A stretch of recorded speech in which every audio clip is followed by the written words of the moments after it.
हाँ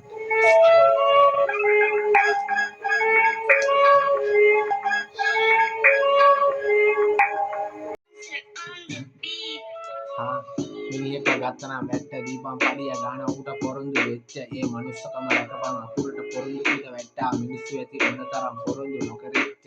සල්ලි බලේ ලැබේ ආවේ මේ තැනට කට්ට කඩන් ආව නිසා දන ඔරගේ තපසේ නාගිට නැගිට ගහක් සමානයි ගහේ පොත්තට ඇටයක් දැම්මනම් පැලවෙන්න ගන්න හරි කාලේ කියයි අසු වෙන්න වතුරු දාපු බීජෙට මාංශ වෙන තරමටයි ලැබුණේ ප්‍රතිඵල මලක් මරණොතින් හඬාවේ බඹරේ සිය විකල් උන සෙල්ලම තාමත් උඩින් මං ගිනි දල්වන්නේ පලාතක්ම ගිනි නොතිබුණු පැත්තක පළක් එක රුකට ගල් ගසා පණ දෙන්නේ කොහොම මියගිය සතෙකු පොළොවට මියදුම්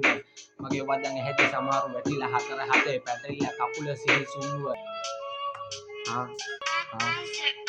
මාස ගානකින් ගිහිල්ලා වතුරක් මාස ගානකට ඇති වෙන්න ඒකයි තපින්නේ අවුව නිල්ලාස කලවි මැස්සක් වසී එස්වි ආපසු මගේ හැරි බල හිත කළු ආසක් නිල්වේ මුතු පබළු මාලය පලන් දැන්නම් අම්මගේ කරේ දැල්ලපු පහනක් වගේ උඩ මළුවේ ඉපදෙන්න ඉල්ලන්නේ මතු භවයේ තමයි කුසේමයි ಜಾති හැම භවයේ කලින්ම කිව්වා මං පේනේ පෙර නිමිති සුළු කුණාටුවක් ආවා නිවන්න බෑ පහනක් මං දැල්ලපු පිපාසෙන් ඉබා ගාත කැලේ කතරමං උණ එතකොට පිහිටක් උනේ වනේම දිය පුකුණු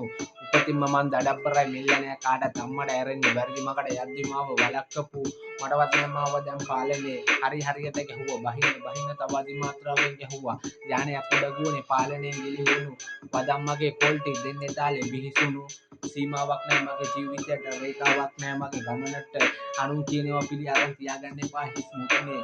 තමන්ගේ ඇස් දෙකෙන් දැක්කොත් විතරක් පිළිගනින් තමන්ගේ කන් වලට ඇහුනොත් විතරක් පිළි අරගනින් ඒක හිස් බඳුරක් නම් පා කරදී ඇල්ලේ බය නැතුව පීනපන් කිමිදිලා පතුලේ මගේ වදන් ගංගාවේ මං අයිති කරුවෙක් යතුරුන් නැති දොරක නිදිය ගත්තේ සාලේ බංගලාවේ